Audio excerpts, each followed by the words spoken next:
План перемоги, щоб примусити Росію We must implement the victory plan to force Russia to attend the peace summit and be ready to end the war.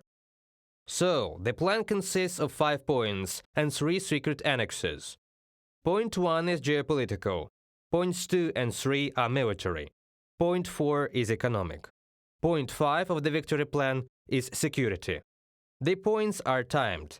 The first 4 are for the duration of the war to end it. The 5th point is for the time after the war to guarantee security. The first is an invitation to join NATO.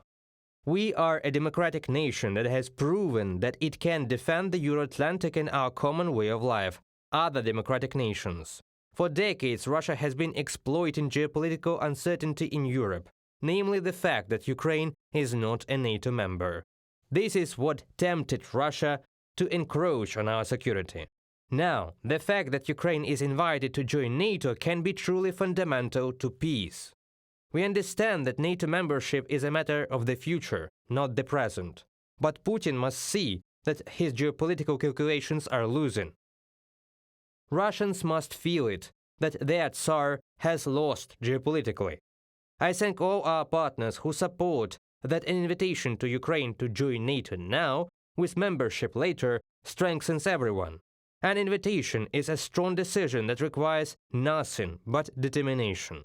And today, the invitation symbolizes much more than just NATO. For Ukraine, decisiveness of the NATO issue also means the inevitability of European integration for Ukraine and the fact that there is no alternative to democracy in Ukraine. That is why this is the initial point of the victory plan. It is a sign of determination, an unconditional invitation now. This is a certainty of how the partners really see Ukraine's place in the security architecture. I ask all of you to work for the partners' determination to recognize Ukraine as an equal in the European security architecture. The second point is defense. This is the irreversible strengthening of Ukraine's defense against the aggressor.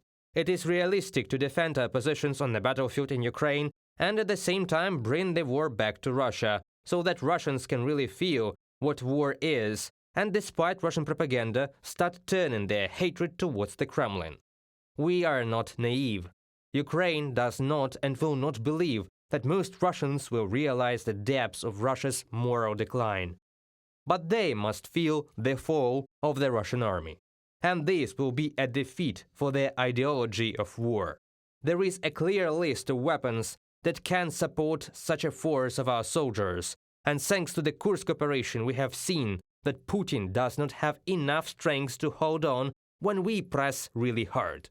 Therefore, the key to implementing this second point of the victory plan is successful continuation of operations by the defense and security forces of Ukraine in designated areas of enemy territory to prevent buffer zones on our land. Irreversible strengthening of the positions of the defense and security forces of Ukraine and destruction of Russia's offensive potential in the occupied territory of Ukraine. Assistance from partners in manning reserve brigades for the armed forces of Ukraine. Bringing Ukraine's air defense system to a level of sufficient protection of our cities and villages from Russian missiles and drones, and joint defense operations with our neighbors in Europe to shoot down Russian missiles and drones within the range of our partners' air shield. Expanding operations using our Ukrainian missiles and drones, as well as investing in expanding their production in Ukraine. Lifting restrictions on the use of long-range weapons by our partners on the entire territory of Ukraine occupied by Russia and on Russian territory, on military infrastructure, and providing Ukraine with appropriate long-range missiles, drones, and other means of destruction. Providing Ukraine with real-time satellite data and data obtained by other intelligence means. For each of the sub-points of the victory plan's defense clause, Ukraine provides its partners with a clear justification of what our goals are, how we are achieving them, and how much this will reduce Russia's ability to continue the war. The defense clause of the plan has a secret part, and only those partners with the relevant military assistance potential have access to it. The third point of the plan is deterrence. It also has a secret part the leaders of the United States, the UK, France, Italy, and Germany have already received it. Some other states will also receive it, and they can give meaning to this well-known concept of deterrence for Ukraine. The Russian leadership acts aggressively only when it is convinced that it will not receive an adequate and destructive response. When Russia knows that there will be a response and understands what that response will be, they choose negotiations and stable coexistence, even with strategic adversaries. This makes it possible to deter Russia from aggression against Ukraine and the whole of Europe. Ukraine proposes to deploy a comprehensive, non-nuclear strategic deterrence package on its soil that will be sufficient to protect Ukraine from any military threat from Russia, and that will narrow Russia's options to the following prospects: either to join an honest diplomatic process to bring the war to a just end, or to be guaranteed to lose the ability to continue the aggressive war as a result of Ukraine's use of the provided deterrence package in accordance with its military objectives.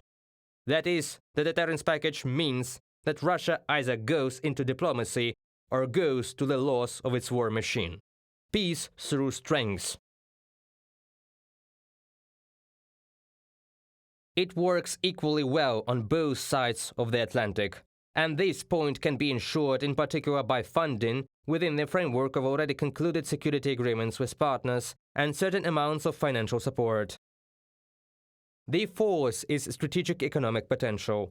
Ukraine has a concentration of natural resources, including critical metals worth trillions of US dollars.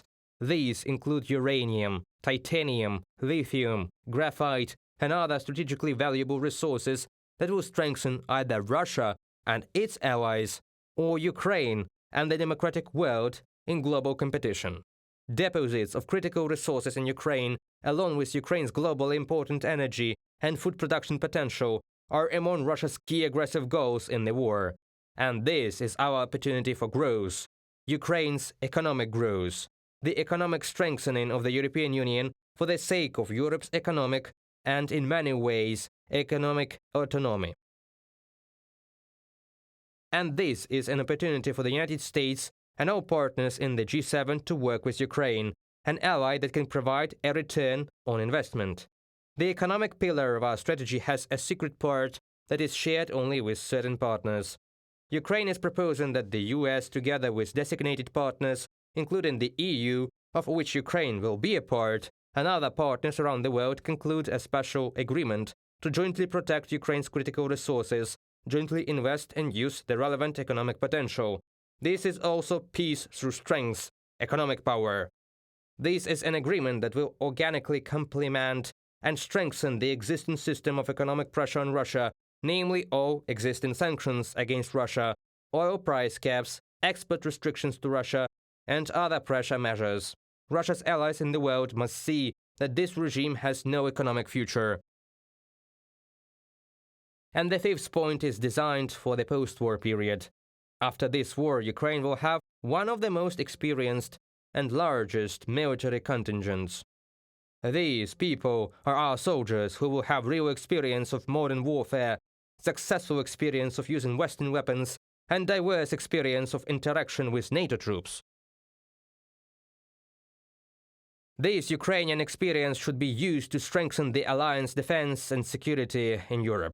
This is a worthy mission for our heroes. If the partners agree, we envisage replacing certain military contingents of the US armed forces stationed in Europe with Ukrainian units after the war. Ukrainians have proven that they can be a force that Russian evil cannot overcome. And I am grateful to every partner, to everyone with whom we have discussed this post-war perspective, for their respect for Ukrainians and our ability to be invincible in an alliance with partners. May our joint work under the Victory Plan result in peace for Ukraine as soon as possible. I thank everyone who is with Ukraine. I am proud of all of our people, and I believe in Ukraine. Glory to Ukraine.